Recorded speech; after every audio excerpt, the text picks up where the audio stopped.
But it's a privilege to be here with you and to share on this wonderful topic of bodhicitta, because this is the bodhicitta motivation is one that we set many, many times throughout our day here at the monastery. And it's really the whole purpose of our lives. So I'm looking forward to getting into the definition, what it means, the benefits of bodhicitta, and then how we can apply it to our daily lives in very practical ways.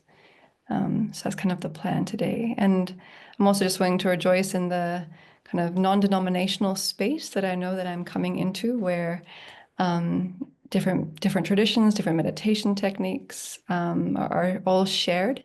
I will quite clearly be sharing what I've learned from the Tibetan Buddhist tradition. That's kind of the main teachings that we receive here. But also drawing from the Chinese tradition that we also practice here at the Abbey. Yeah, and so if certain terms or ideas aren't familiar, then I'm very happy to explore that in the Q&A section at the end. So what is this bodhicitta? It's the biggest mind that we could basically generate. One of my teachers, Lama Zopa Rinpoche, says, we're always wanting the best for ourselves in various different ways. The best type of food, the best type of housing, the best job. Bodhicitta is the best kind of mind that we can have to do anything. And for more clear definition, Maitreya, in his Ornament for Clear Realizations, defines bodhicitta as for others' welfare, the desire to attain complete enlightenment. So there's two parts here, and in another technical way of looking at it, bodhicitta can be said to be a main mind, a primary mind, with two aspirations. One is to accomplish the welfare of others, to relieve their suffering and bring them to happiness. And then the second aspiration is, in order to do that, we have to become Buddhas ourselves. So, but the order here is very important. It's for others' welfare. That's the main focus. And then in order to accomplish their welfare, we have to work on ourselves, to have the skill to lead them to lasting peace and happiness. So this raises a lot of questions. What is Buddhahood? What is the highest happiness? Why am I dedicating myself to work for the welfare of all sentient beings? Is that even possible? Yeah, just in this small topic, it raises a lot of these questions. And there's a series of teachings or a schema that we have in the Tibetan tradition called the Lamrim, or the stages of the path to awakening. And there's kind of like three different scopes, they say. And bodhicitta is part of the last scope. We do a lot of work in teaching and meditating and studying before we come to bodhicitta, because it does have all these assumptions kind of underpinning it. So we'll get into this. But we can see that bodhicitta, this wish to be a benefit to others in the highest possible way, and to become a Buddha to do that, we are actualizing our own potential. Bringing Buddhahood, attaining our own Buddhahood is actualizing our own potential. And then we do that so that we can lead others to attain their own potential, to become Buddhas as well. So what is Buddhahood? Very simply, we can say that it is, no, in the Tibetan word for Buddha, Sangye, there's two syllables, and it explains really what Buddhahood is. The first syllable, sang, means to cleanse or to purify.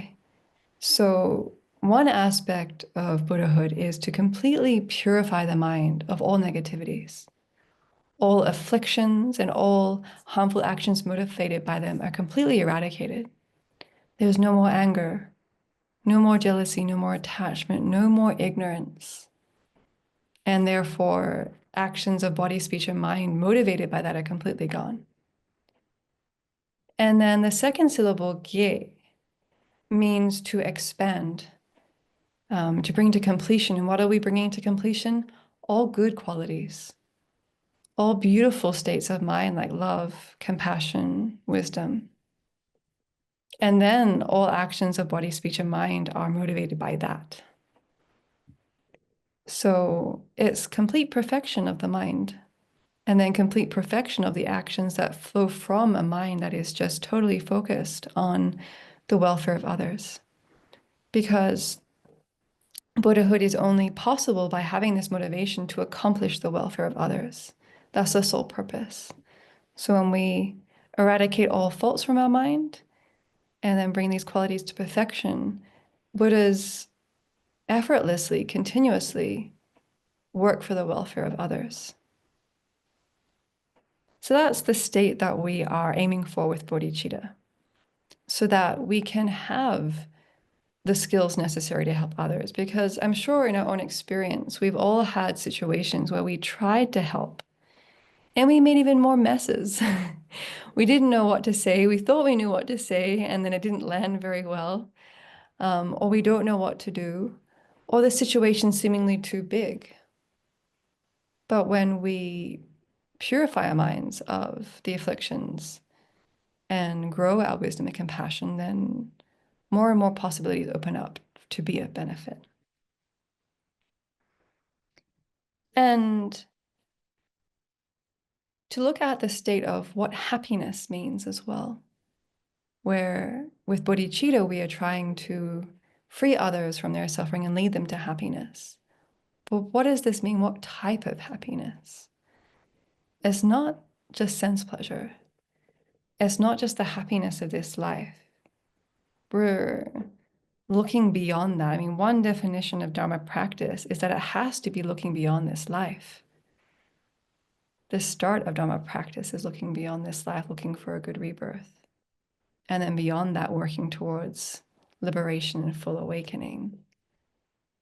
So we want all beings to have the food, the shelter, the medicine, the clothing, the education, the opportunities for a meaningful life. Of course. But we're looking beyond that, because as long as we are all under the control of afflictions and karma, pushed around by our afflictions, acting out of the motivations of anger or attachment, suffering will be there. No matter how, no matter how wealthy or well-housed or well-educated we are, if our minds have afflictions in them, there will be suffering. That's the, of the four truths, true origins. As long as we have these afflicted mental states and the actions motivated by them, dukkha or unsatisfactoriness will follow. So we are motivated with bodhicitta to lead beings to be free from that. And it's possible. Our minds are in the nature of being clear and knowing, and the afflictions are just adventitious. They may have been with us since beginningless time, but there are antidotes, direct antidotes, specifically wisdom, that can totally free our minds from the afflictions as we progressively practice the teachings. So, yeah, we are seeking to lead all beings with the bodhicitta motivation to lasting peace and happiness, to accomplish their own potential to become Buddhas. And just like with anything else, if we don't know how to get there, how are we going to get anyone else there, right? We can't teach someone to bake a cake if we don't know how to make a cake ourselves. So we have to become Buddhas before we can lead others to that state. So that's the premise here. And yeah, it is a total reversal of our self-preoccupation. This mind is vast, and it's good to look at this actually, because when we consider how we go throughout our day, from the moment we wake up, we are looking for happiness, right? We get up at a certain time, we have our morning routines, we make our tea and coffee in a certain way, we have certain things we eat for breakfast. At each moment, we are making decisions to seek our own happiness. And bodhicitta is asking us really to look outside of ourselves and focus on others. It's quite challenging to really take that on, but it's possible with training. Um, yeah, and just the vastness of this mind. If we look at just some of the verses I'll refer to today come from a text by Shantideva. He's an 8th century Indian sage who wrote this amazing text called The Guide to the Bodhisattva's Way of Life. And in the first chapter of this book, it details the benefits of bodhicitta to get us inspired to want to practice this mind. So that's part of what I'm hoping to do, is just to impart the inspiration. And so the first 2 verses, I'll read them out. Well, the first verses I have on the sheet, which are verse 7 and 8. All the Buddhas who have contemplated for many eons have seen it, bodhicitta, to be beneficial. For by it, the limitless masses of beings will quickly attain the supreme state of bliss. Those who wish to destroy the many sorrows of their own conditioned existence, and those who wish all beings to experience a multitude of joys, and those who wish to experience much happiness should never forsake the awakening mind. And this awakening mind is bodhicitta. So again, we come back to this premise where with bodhicitta, we are working for others' welfare, but we perfect ourselves first in order to accomplish that. So we accomplish our own lasting peace and happiness, and then help all others do the same. So this mind is the most precious gift we can offer to ourselves and others. Um, so, yeah, and so to look at the causes of bodhicitta, because we can, this vast mind that is completely reversing our own self-preoccupation or focus on our own welfare doesn't come about without causes. And in the Tibetan tradition, there are generally 2 methods that are taught to generate this mind. One is the 7-point cause and effect method of generating bodhicitta, and the other one is exchanging self for others. And as opposed to going through those methods today, they're both quite detailed with multiple steps. I thought just to emphasize kind of the foundation that both of them rely on. And that way we can kind of, focus on the essence and then start to practice that. And so the principal cause of bodhicitta is great compassion, where we wish to alleviate the suffering of each and every single sentient being. And the key to compassion really is to see others as kind and as lovable, as deserving of our care. Because if we don't see others as kind and as lovable, why are we going to want to help them? Well, we have to be really practical and really honest with ourselves, actually. Because, I'm sure in various aspects of our lives, we have difficult people. We have those we don't get along with so well. We have those, possibly even our own family, who push our buttons. And in our own experience, I'm sure we all have instances where we see the thoughts of retaliation arise, and anger. And so if we are not thoroughly convinced of the kindness of others, then when others suffer, we may actually rejoice in their suffering. Damn right, they deserve it. They're getting what they asked for. That is not, that is a mind we are trying to abandon. But we have to be honest and acknowledge that it's there. And then to apply the antidotes to that. And that's part of where reflecting on the kindness of others comes in, which is what one of the reasons why I led that as the introductory meditation. Because to see others as lovable, part of it is seeing their kindness. And kindness is just pervasive. And it's quite stunning to me. I mean, a lot of the things that we get taught in Buddhism are so obvious. Things are impermanent. It's like it's right there in front of us, and yet we still don't see it. We still are grasping at permanence, and we are shocked when those around us die. But we know that the end of birth is death. Why are we surprised? And this just shows our ignorance, and why that's the root of our suffering. And similarly, kindness surrounds us. We live by kindness. But how much do we recognize that and allow it to warm our heart and motivate us to repay the kindness? That's a question. And my teacher, Venerable Chödrön, prescribes the meditation on the kindness of others as like a daily prescription, basically, to protect our mind from anger and irritation, to motivate us to act for the welfare of others. Because when we really deeply understand that every single aspect of our life relies on the kindness of others, how could we not act to repay it? And then the question comes, how do we repay it? And again, that comes down to the different kinds of happiness, right? We repay it wherever we can, most immediately.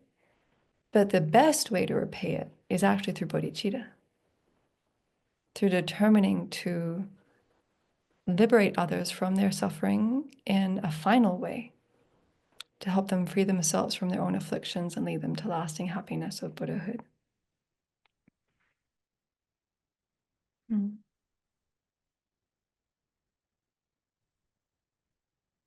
And so, yeah, as you can see, there's a lot of preliminaries that come with the practice of bodhicitta, because yeah, deep recognition of the kindness of others, where we have to look around at the different objects, recognize the kindness of strangers, also the kindness of our parents, which can be a sticky one for some people, the kindness of our enemies, the kindness of those difficult people who point out where our compassion falls short. That is hard medicine to take when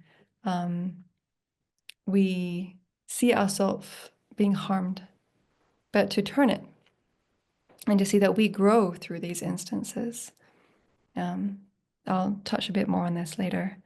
And to be deeply familiar with our own suffering.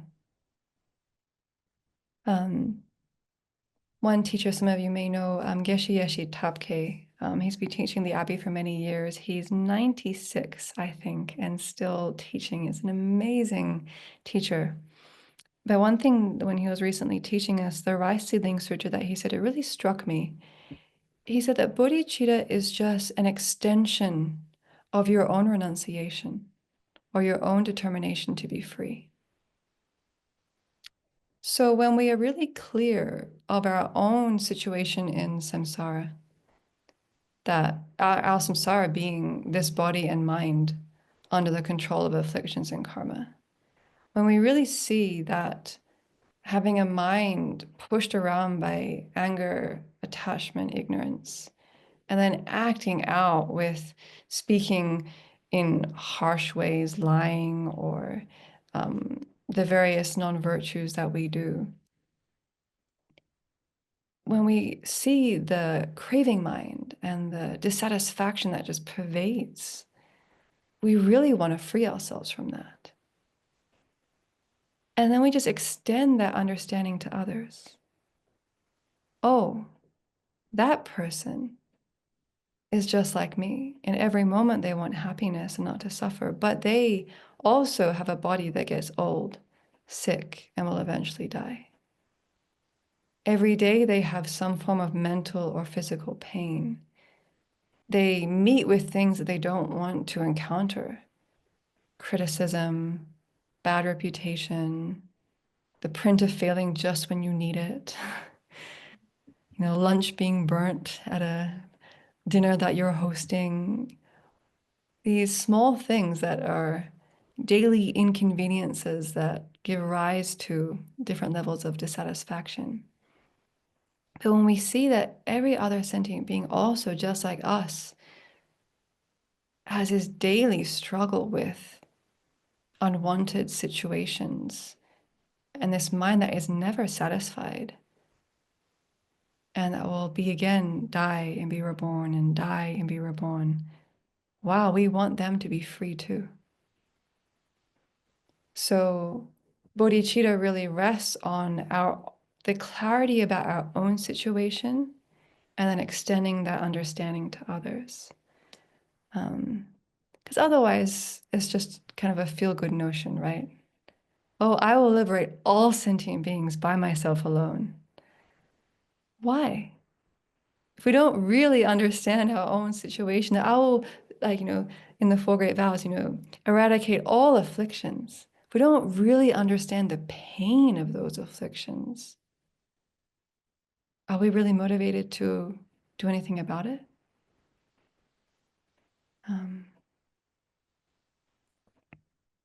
And then, yeah, then the integral nature of recognizing the kindness of others, and our equality means that we can't just work for our own welfare.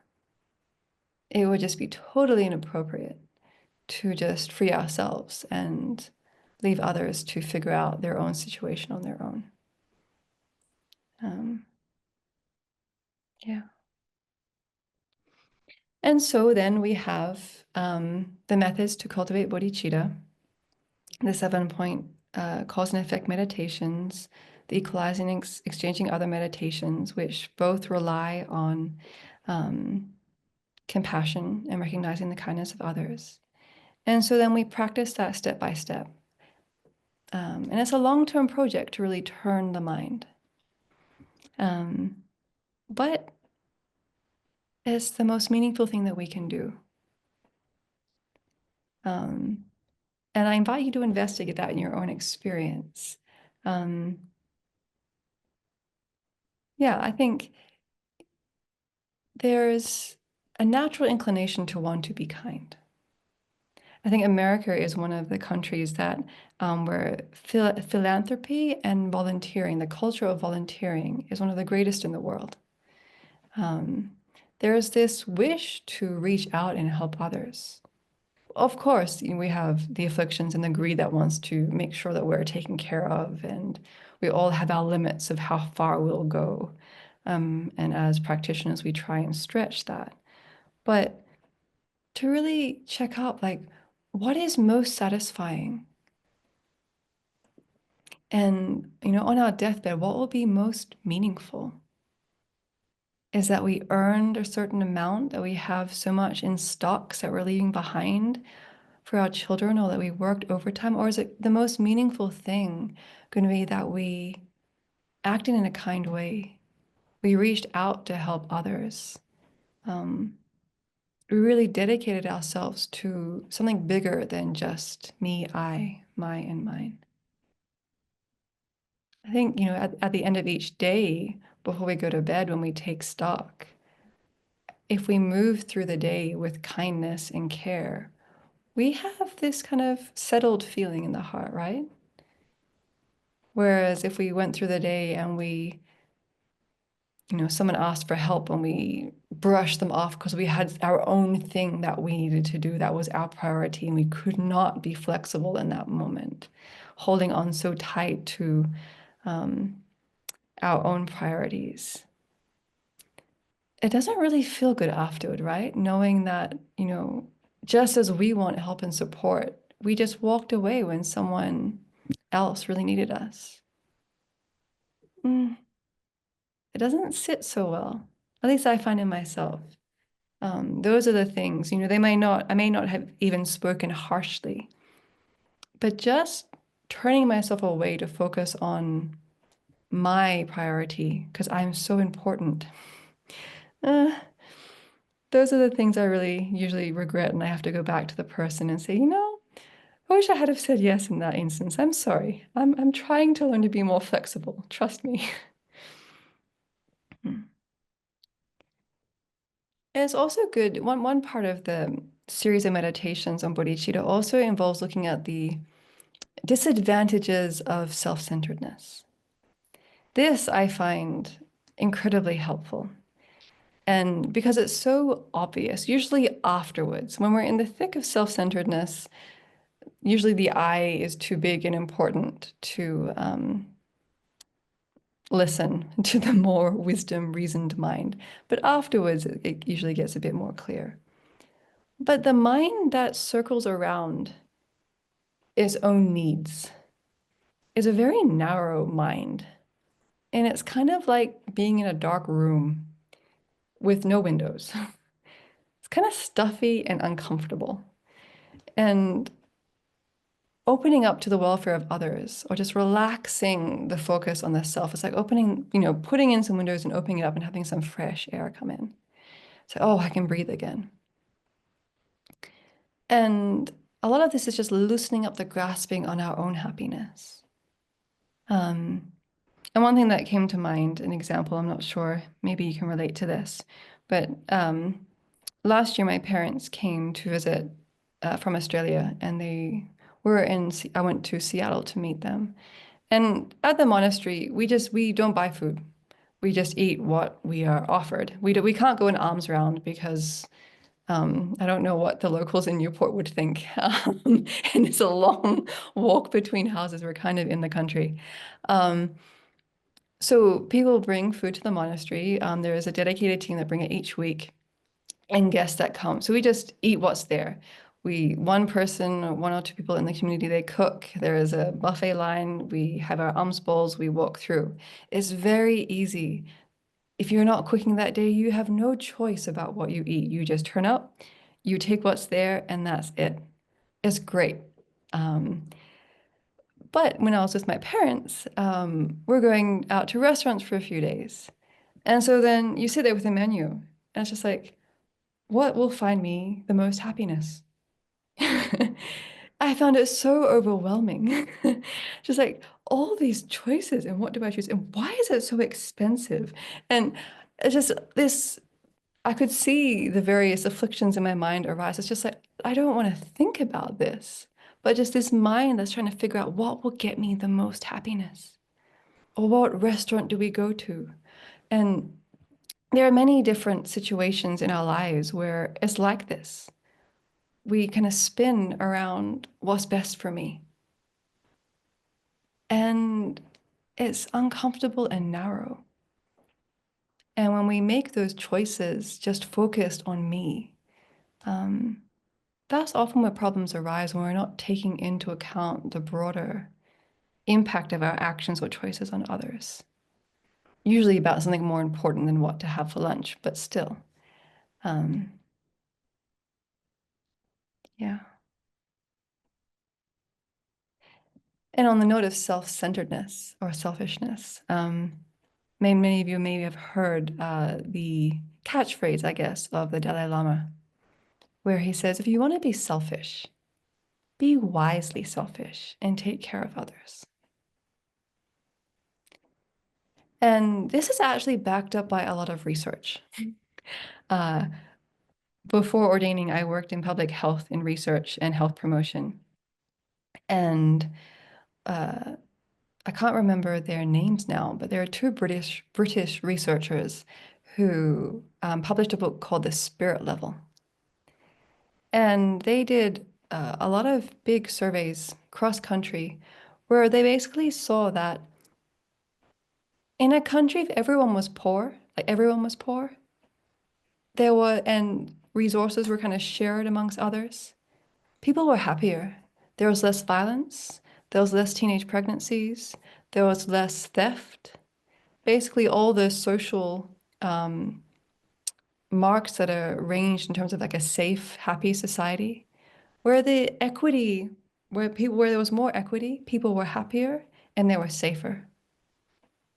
But when there's a bigger gap between the rich and the poor, where resources are not shared equally, where basically people aren't taking care of each other, then there's more violence, there's more theft, there's more teenage pregnancies, larger prison population.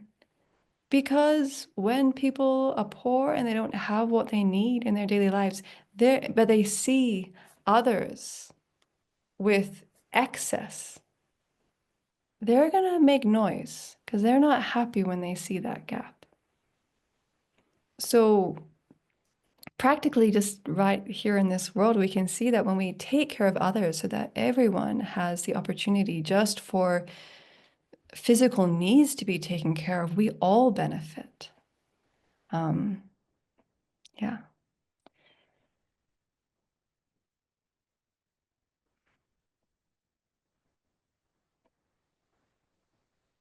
And with this mind of bodhicitta, it's really this protective balm.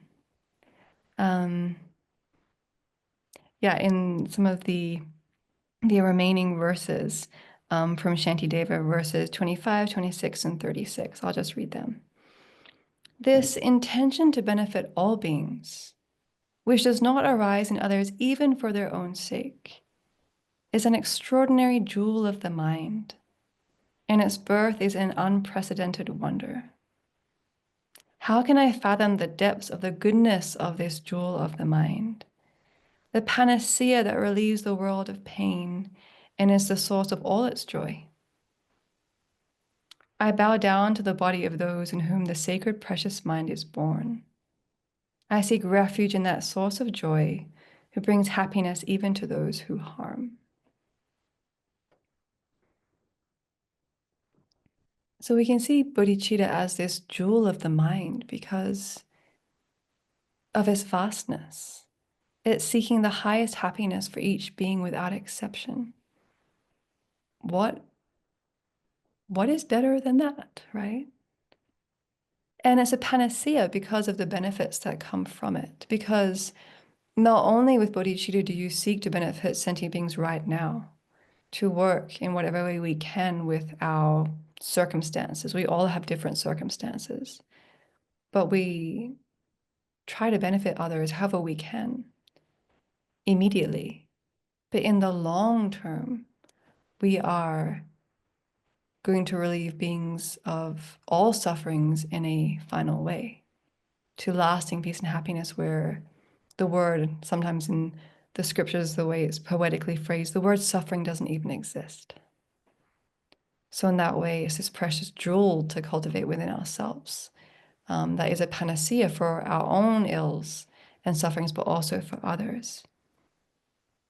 And we can see this also in how bodhicitta helps us to transform adversity into the path to awakening, because it gives us a totally different lens to look at problems with. And there's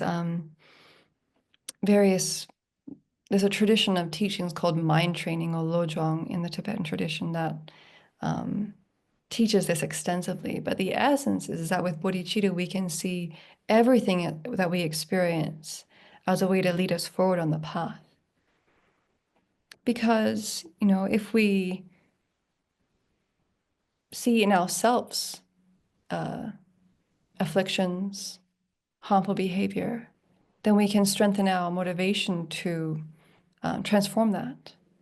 When we see others acting in harmful ways, we can also strengthen our bodhicitta because we see, oh, this just confirms my worldview that ordinary beings act out of anger, attachment, and ignorance. Of course. I don't have to be upset about this. I know what it's like in myself. I can fuel my strength to practice even more strongly because they obviously need help, not in a way of pitying them or putting them down, but knowing, wow, I know anger is incredibly painful. And when that's in my mind, I totally think in unreasonable ways. May I practice more strongly? May I extend them my understanding? Doesn't mean I agree with what they're doing. Doesn't mean I don't try and stop them. But I don't have to be angry. And I can have that wish to be of benefit. Mm-hmm.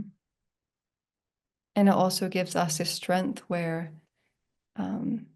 why are we aiming for liberation or awakening? Because samsara sucks, right? No matter what we do, we can't get our duckies in a row. Yeah, impermanence, dukkha, no self. Yeah, looking beyond this life, looking beyond just repeated rebirth, birth, aging, sickness, death on repeat. So when I've seen this in myself, but I'm practicing, why are things still going wrong? It's like, come on, it's gonna happen. It's just part of being under the control of afflictions and karma. And until I've totally purified my mind, karma is going to ripen in unwanted situations that can either, I can waste my time being upset, or I can use it to fuel my renunciation and then my wish to be a benefit to others.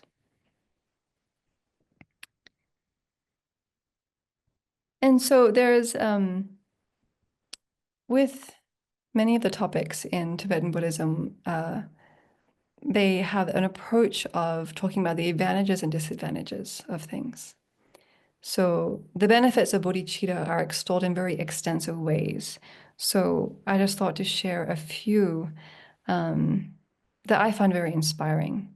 And one comes in the way that one of my teachers, Lama Zopa Rinpoche, teaches how every single happiness comes from bodhicitta. That's a big statement, right? He says every single happiness, even the pleasant feeling of a warm breeze, comes from bodhicitta. How?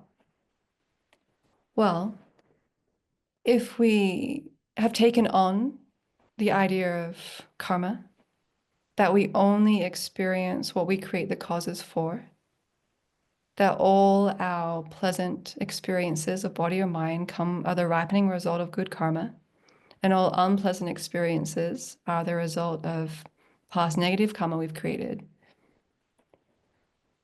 then all our positive experiences or all our pleasant experiences, who taught us to create virtue? Well, largely the Buddha. I mean, many of us in many religions teach good ethical conduct, but the depth of the commitment to ethical conduct is somewhat unique in Buddhism. Don't kill, not just human beings, but any living being, even the smallest insect. Don't lie, not even the smallest white lie. We can often justify that will benefit ourselves. I don't want to hurt their feelings. It's like, no, don't lie. Don't take what's not freely given. Not just outright stealing or theft, but if something isn't freely offered to you, don't take it. Yeah, so we can argue that all virtue arises from the Buddha. We have to be taught to refrain from the 10 non-virtues and to practice the 10 virtues. And then where does a Buddha come from? Well, a Buddha comes from being a bodhisattva. A bodhisattva is someone who is working towards becoming a Buddha. And bodhisattvas rely on bodhicitta. So Buddhas originate from this bodhicitta motivation. They only come about for this motivation to benefit all sentient beings and then self-perfection. And then it's the Buddhas who teach others, us, the path to awakening, what to abandon and what to adopt. And that's how we practice and create the virtue that then ripens in our positive experiences. I'm not sure if you're following me, but I find this very inspiring to think that all positive experiences come back to the causes and conditions I've created with my own behavior. And that has originated from the teachings of the Buddha. Whether we are ourselves aiming for liberation or full awakening or not, the Buddha taught all ways to accomplish happiness in this life, future lives, up to the various goals that we have. And so when we think of that, the kindness of the Buddha to teach us how to create the causes for happiness, then this wish to repay his kindness arises. And the Buddha only became a Buddha out of his deep care and love for each and every single sentient being. So what better way to repay his kindness than to generate a mind that's like his, also wishing to alleviate the suffering of each and every single sentient being.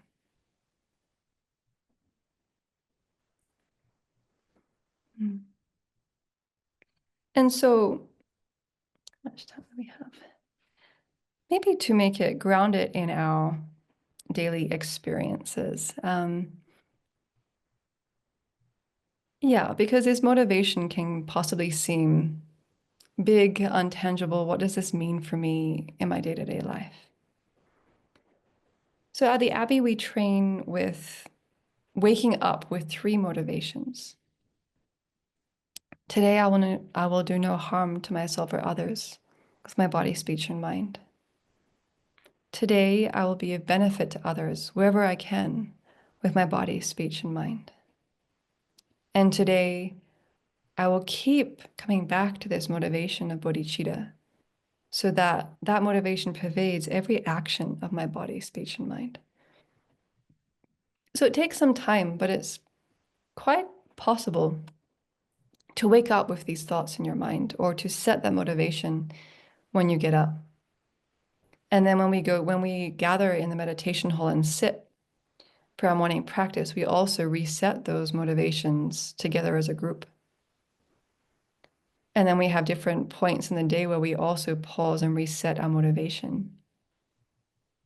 Because the action can be the same, but the mind that is behind it can be vastly different. And depending on what motivation we have, it will determine the result. I'm sure many of you are familiar with the idea that the mind really is the creator of all happiness and pain. So if we can bring in this vast motivation of bodhicitta into our daily lives, we can transform them into the cause for full awakening. And that's also why on the handout, I included the 5 contemplations before meals. And we do various prayers and contemplations around our meals to transform them into a spiritual practice. Because we all have to eat, right? Multiple times a day, most of us. And it can be done with greed and craving.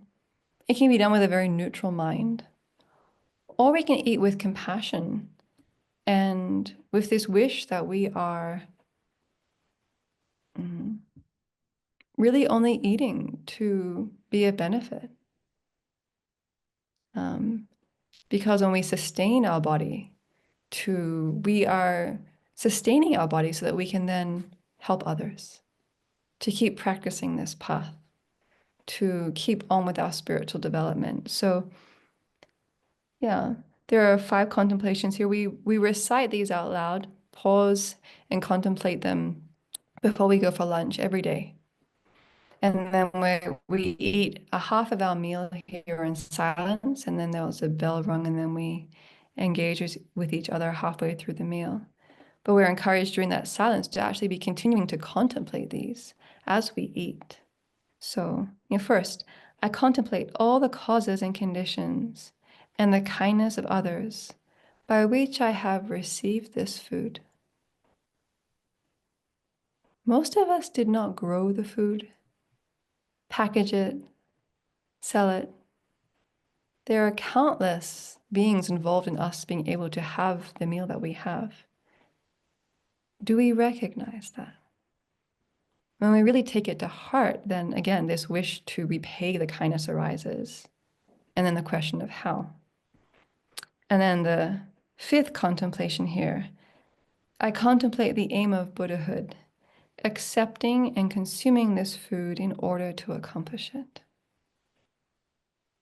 So if we're convinced of bodhicitta, of the benefits of working to benefit others, then we eat with that goal. May this meal lead me forward to full awakening. May my eating this be a cause for full awakening by the kindness and compassion I have in my heart as I do so. So those are daily practices that you could experiment with to see what effect it has on you. In one of her books, I know Venerable Children, people put little sticky notes of the different motivations around the house to try and remind them. There's many other gathas or slogans that help us transform different daily activities into the path to awakening. So we can get creative about nudging ourselves, reminding ourselves of bodhicitta throughout the day. And at the end of the day, we can also dedicate the merit. The idea of that throughout the day we create lots of goodness through the kindness and good actions that we do, the bodhicitta motivation that we have set. And then we dedicate that, we direct that very consciously towards full awakening.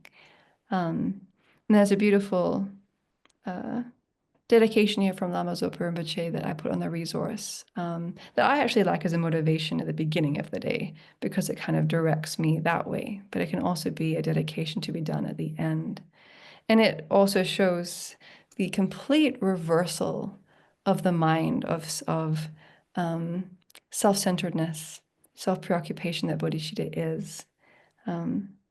He says, whatever actions I do, eating, walking, sitting, sleeping, working, and so forth, and whatever I experience in life, up or down, happiness or pain, healthy or sick, harmony or discord, success or failure, wealth or poverty, praise or criticism, whether I am living or dying or even born in a horrible rebirth, whether I live long or not, may my life be beneficial for all sentient beings. The main purpose of my life is not simply to be rich, respected, famous, healthy, and happy. The meaning of my life is to benefit all sentient beings. Therefore, from now on, may whatever actions I do be beneficial for all beings. May whatever actions I experience in life, happiness or suffering, be dedicated to actualizing the path to awakening. May whatever I do, say, or think benefit all sentient beings and help them to attain full awakening quickly.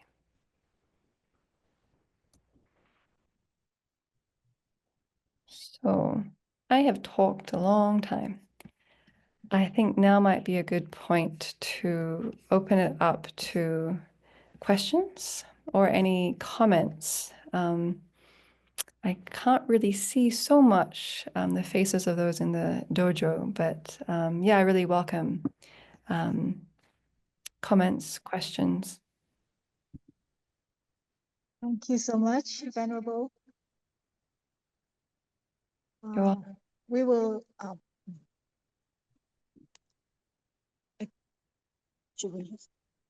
talk about. Okay, we will be taking questions, and if you could raise your hand if you have question, we will take kind of turn between the in-person people and online. So we see one on actually B. Is that your name or is it Matthew? Matthew. Okay, first.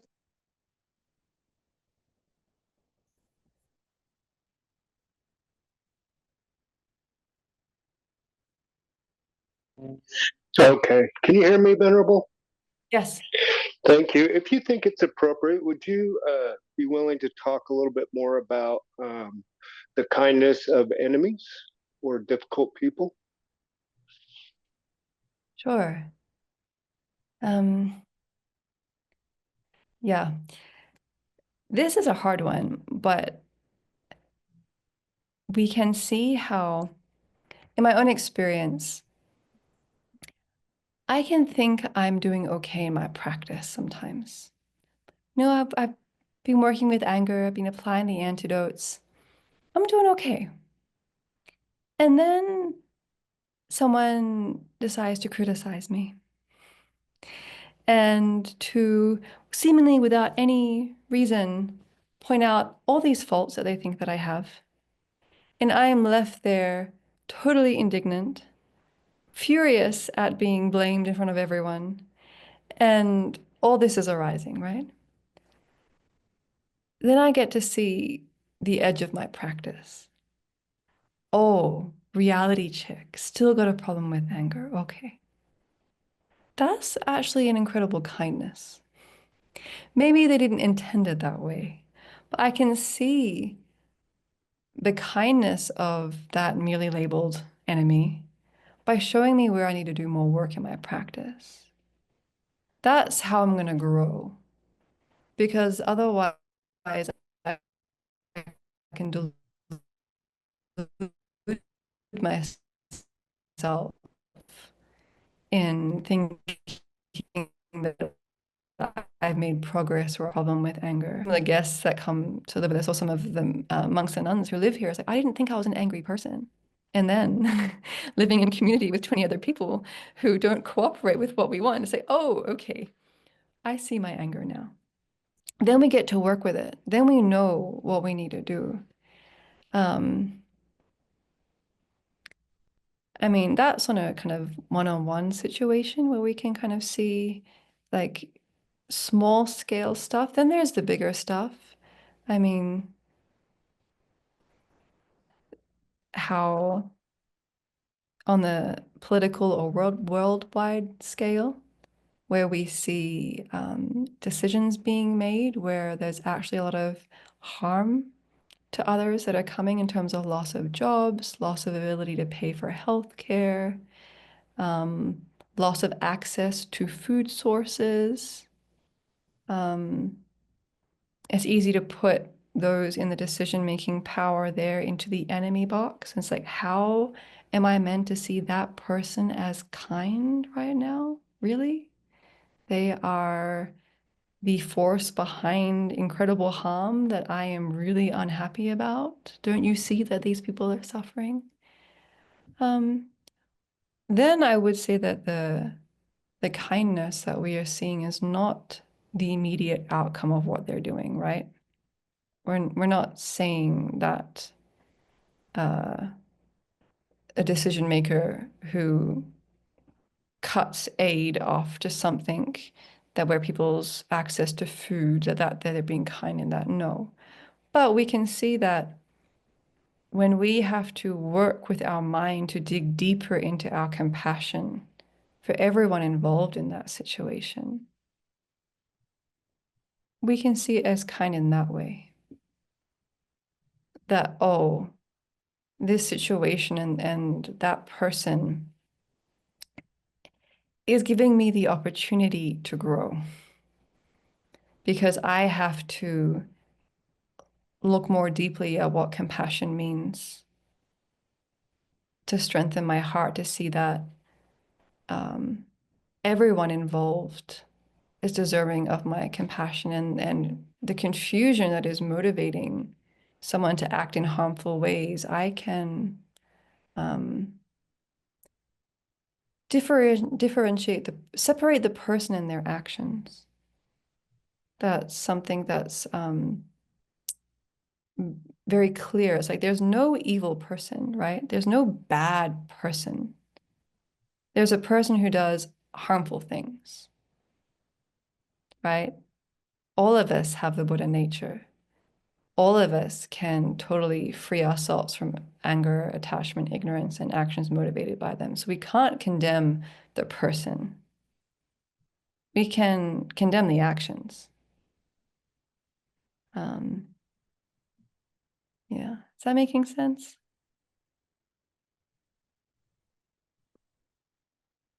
Okay, thumbs up, okay. Thank you. I think Kathy has a question. Yeah. This is Am I mic- talking this is into the mic- phone? This is the microphone. Oh. Talk like this. I can hear you, All Kathy. right. Hello there, Venerable Lam Sol. So good to see you. Lovely to see you So from good to see far you. away. Thank you for the teaching today. Can you hear me okay? Perfect. Okay, good. I'm really glad in your talk today. You reminded me of something that I need to put back into my practice, and that is, you know, the motivations in the morning and the prayers before meals, and you know, the there needs to be that thread that carries you throughout the day. Otherwise, if I just have these motivations and then meditate, by 10 o'clock, I'm already acting very selfish and catching myself doing all sorts of things, you know. But you know, by doing some of these other practices, kind of not leaving a desert between your morning meditation and maybe your evening meditation has been so helpful. And I've kind of let that slip a little bit. So there's this desert in the middle of the day, and, you know, I get more selfish and crabby and everything else that, you know, as the world, you know, as you live. So Mhm. anyway, I just want to thank you for that reminder that I'll add a better thread throughout my day at this. Yeah, anyway, enough. Yeah. Thank you. Thank you, Kathy.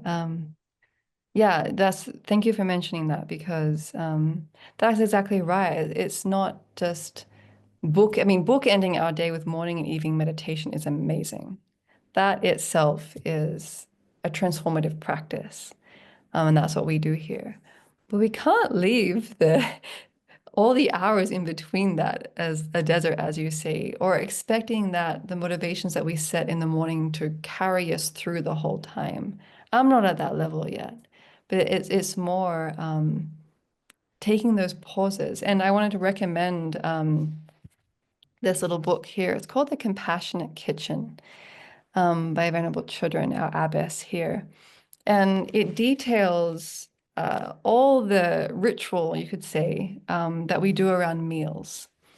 But it's not empty ritual. It's making mundane activities meaningful, where we connect with kindness and compassion as we eat. And I like how Thich Nhat Hanh talks about looking deeply into things and recognizing how we are. And food is such a beautiful example of that, to recognize as we hold our food how much we depend on others. And it can be touching and nourishing to really deeply internalize that. And it can be very simple. I mean, there's gathas. I'm not sure if there's little slogans that we can use also to transform daily activities that we do. There's one, and there's in the Avatamsaka Sutra, I think it's the Huayan Sutra. In chapter 11, I think there's lots of these little gathas or slogans. And one is just, you know, when you hold your tea or your drink to say, what is it? May all sentient beings be satisfied by the nectar of wisdom. So you say something like that before you drink, or before you eat, may all sentient beings be nourished by the food of concentration. Or when you're walking down the stairs, may I have the courage to go to the lower realms to liberate all sentient beings. Or when you walk up the stairs, may I lead all sentient beings to full awakening. There's these little slogans that we can train in to remind ourselves to have that thread, no matter what we're doing, to remind us of the bigger goal. Yeah, there's the moment that we are trying to remain present with, but we at the same time want to have our long-term goal of full awakening always present with us. So we're kind of working at two levels as we go throughout our day. We're not wanting to be off in the clouds, not rooted to where we are. But it's not just about this life or this moment or just about us. Anyway, thank you, Kathy.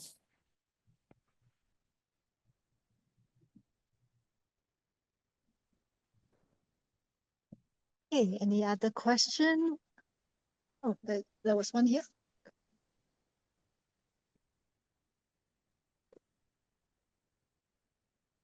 I just wanted to know, oh, when is the appropriate time to read the dedication for a meaningful life? Do you do that at the same time as you do the 3 daily motivations, or?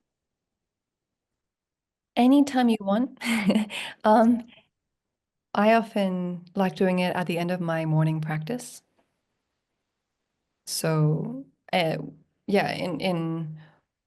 we always set a motivation to begin the practice and then do dedication prayers at the end.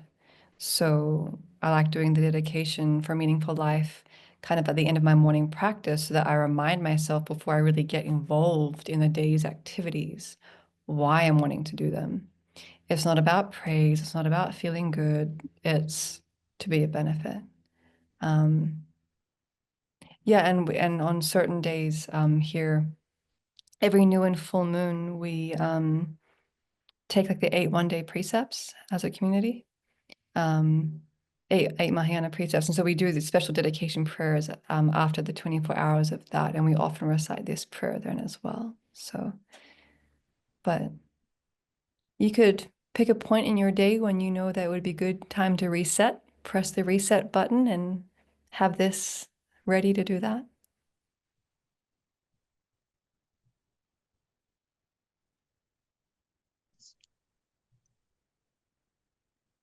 Unless I misheard you, I kept hearing you refer several times to the idea of freeing ourselves from ignorance. That is something we should try to do and should make an effort to do. If you were to give a Dharma talk on exactly that and nothing else except that one topic, freeing ourselves from ignorance, what would you cover? What would I say? Yeah. Huh. Mm.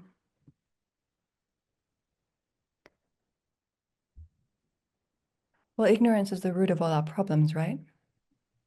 This idea of an independent self is the basis on which all our afflictions arise from. So that really is the main enemy that we are targeting. So that's where the practice comes down to. But it's not an exclusive project just to cultivate the wisdom side of the path, because analogy you use that there's 2 wings of the bird, that we have the compassion side or the method side and the wisdom side. And that to become a Buddha, we need to perfect 2 accumulations, the accumulation of wisdom and the accumulation of merit. So we need both sides of compassion and wisdom to achieve the goal of full awakening. Because for me, still, within the scope of being a benefit to sentient beings, which is what I try to hold as the meaning of my life, the key to that is still eradicating ignorance. It's like the linchpin. But it's the motivation for why we do that that is may differ between different practitioners. Yeah. I'm not sure exactly what you're looking for. It's a big question. So if you have any follow-up comments or another way to ask your question, I'm happy to continue.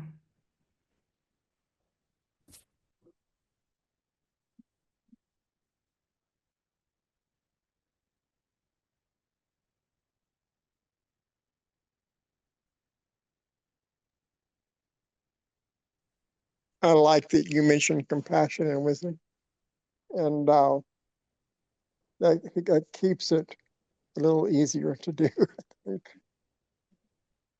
Yeah. Yeah, and I mean, it said that to realize emptiness, the lack of an inherently existent self, to really be able to liberate ourselves from the afflictions, we need to accumulate a lot of merit. the wisdom, compassion side of things. And so, and this is where, again, we come back to motivation. It's not even what we do, but it's why we do it. We can be very generous with a very selfish motivation. I want to have that little plaque on the wall that says, I sponsored this hospital, or this Dharma center, or this banquet. Or we can actually have a deep sense of care and wanting to help build a hospital so that others can have the healthcare that they need. And we don't want our name up there because it's not about us. But yeah, we need to do a lot of accumulation of virtue and merit so that we have the force of goodness behind us to clear and clarify the mind so that we can then sharpen our mind and realize emptiness and really cut the root of our ignorance. Not just for ourselves, but that's so we can help others.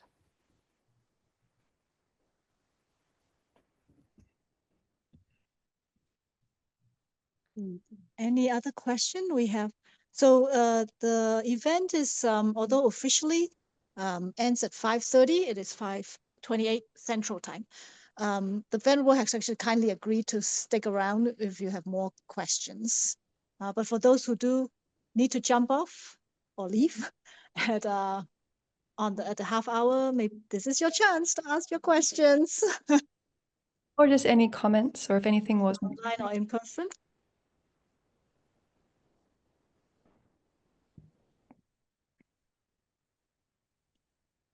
Any question? Okay, yes, great, Sam.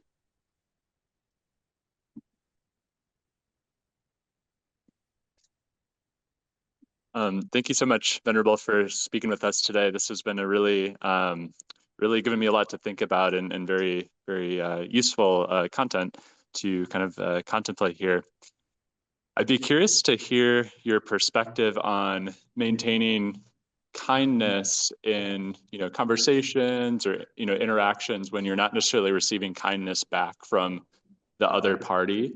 I find personally for myself that if I, even entering an interaction such as that with that intention of kindness, without receiving a validation of, the kindness back, it can shift more into a self-consciousness or people pleasing, wanting to make this person kind of win them over, make them like me, if that makes sense.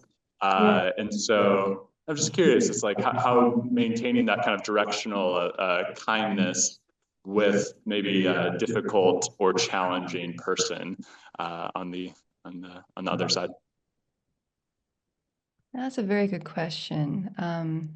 Communication is so difficult. Yeah, often fraught with tension. We all come with our own ways of speaking culturally from our families and have different ways of speaking. I think, as you said, if we come into communication very clear about our purpose, that is a huge start. Especially if we know that we have a difficult relationship with someone, but maybe we have a great relationship, but this one topic is often the source of some conflict. So we know that before we go there, to be grounded or to approach the topic in a certain way that the person can hear.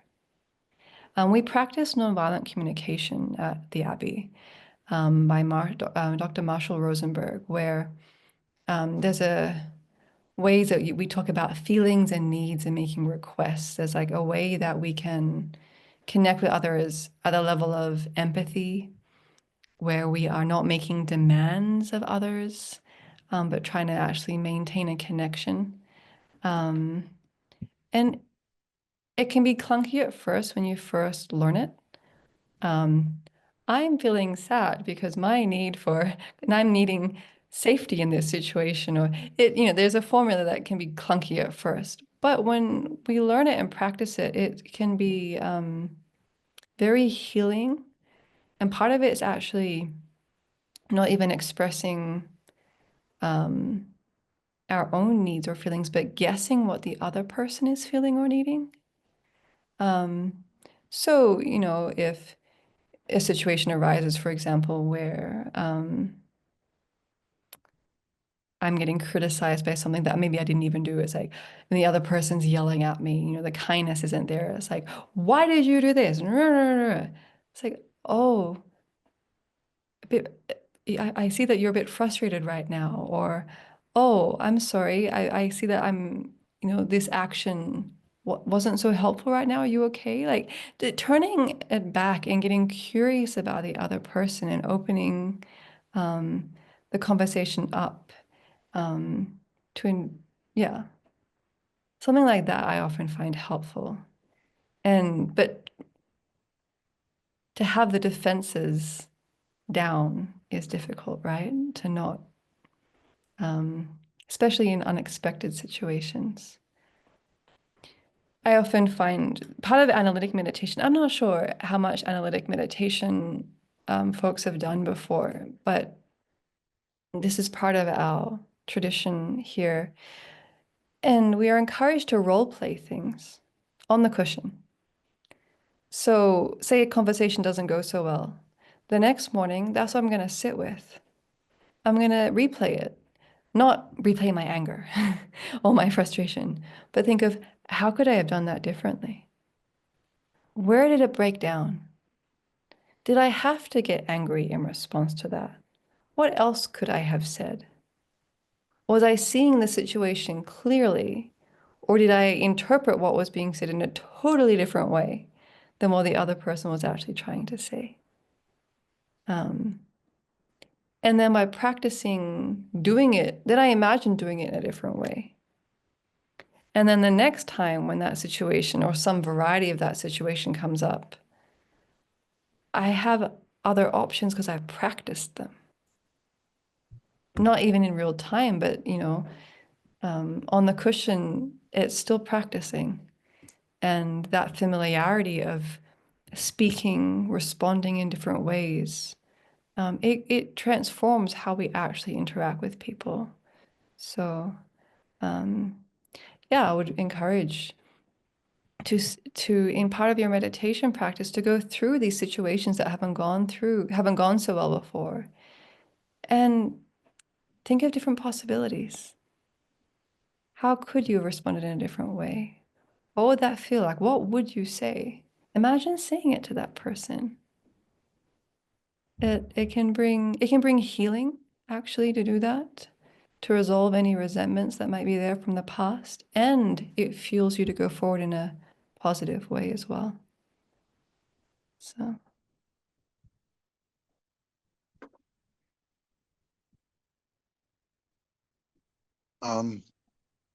I've I did some practicing of loving kindness, exchanging self for others, the meditations like that. I I think I fell into a trap of what I call idiot compassion, where I'm just sort of gushing over with compassion. How do you guard against that? when you say gushing over compassion, what do you mean?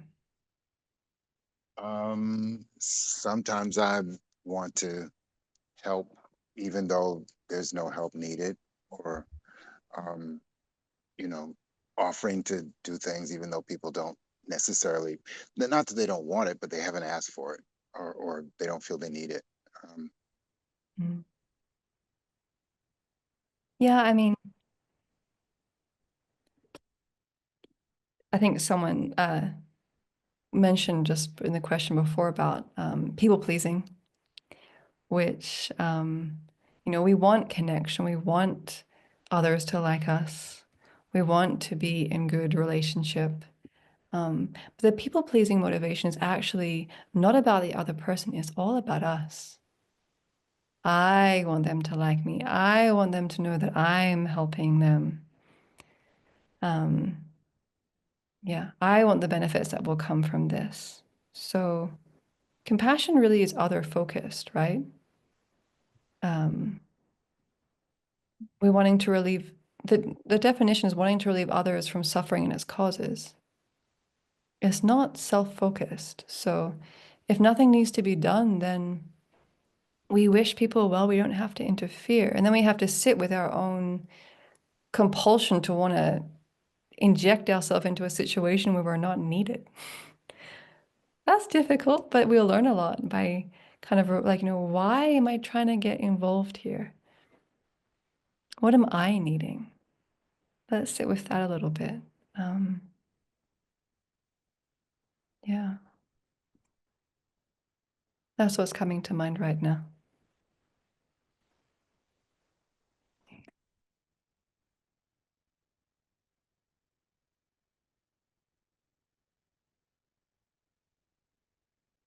I see a hand in the front. Okay. Hi there. Thanks for spending some time with us today. I have a question. So I'm in a caring profession. I'm a veterinarian. And so I have a lot of opportunity every day at work to provide help and, relieve suffering in a very specific way with my skill set. However, there are some days, very busy days where emergencies come in, my appointments are I've scheduled all day. And so the opportunities to be of help increase, but my capacity doesn't necessarily increase. So how do you balance what sometimes can feel like an overwhelming need to help with what your actual capacity is? Yeah. Yeah, difficult. I mean, this is also why we want to become Buddhas, so that our capacity is as full as it could be. I'm not sure. I'll go to the extreme and then I'll come back to what's more practical in a minute, I promise. I'm not sure how the descriptions of Buddhahood that you've encountered before are, but it's said that Buddhas can emanate countless bodies to help others, both in whatever object or way that they need. So they don't necessarily go around with a name tag that says Buddha Emanation 208, but different beings that we meet or different objects. I think there's some stories we know the Jataka tales, the stories of the Buddha's past lives and the different deeds that he did as a bodhisattva, emanating as bridges or as an elephant that can help others in certain ways. So the capacity that we have as bodhisattvas progressing the grounds and path towards awakening, we're going to have amazing capacity to help others. And that's really why we want to do that. And then we have to work with where we are now on a practical day-to-day level, where we have, personally speaking, very limited energy, one body, and only so many hands or hours. And part of it's coming back to, I did the best I can, and to rejoice in that, and to resource ourselves as much as we can. I don't know what your work situation is, but if there is a need for extra staff, asking for it. Or maybe it's just that one day where everything's just crazy and you may have spoken more curtly because of the amount of patience that you have, or your normal way of being able to soothe the people who are bringing in the animals isn't really there because you don't have enough time to have that interpersonal reaction. So, you're not feeling so great about that. But to esteem yourself, and you are in a profession that is dedicated to helping others, and you did the best you can. And tomorrow, I see that I could speak in a different way to that. And even when I'm stressed, don't have to be as sharp, and just to kind of learn from the mistakes or the edges of practice. And then our capacity grows with that daily introspection. We're encouraged to, but either in the evening meditation session or before we go to bed, to take stock. What went well and where were the difficulties? And then how can I move through time and space tomorrow in a different way? And then our skill grows and our capacity grows because we are really using our whole day to learn about our own mind, about how others react, and then to keep also coming back to our motivation, to set a really strong motivation before you go into work that, may whatever I do, may it be beneficial, may I heal these beings as much as I can. I know that things are going to go wrong and be unexpected. May I try and move through them with ease and care for everyone involved. And whatever difficulties I have, may I learn from that and grow so that the next day is better and the next day is better.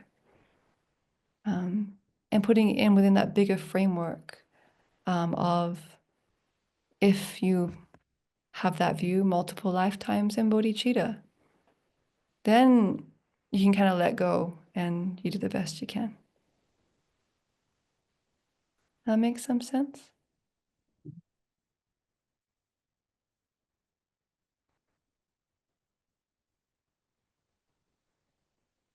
Anyone else, either online or in person?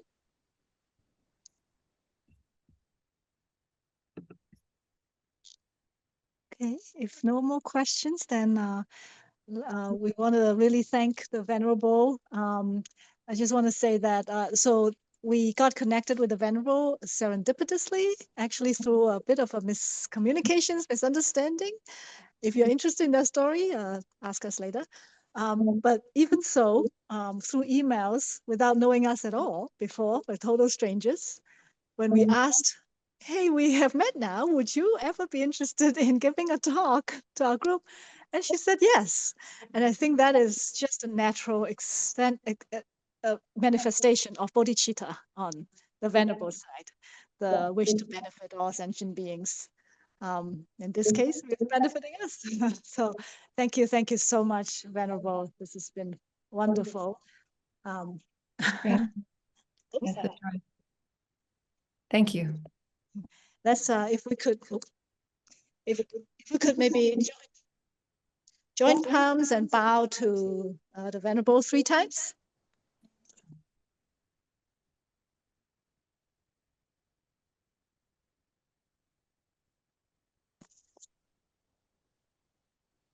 Thank you so much.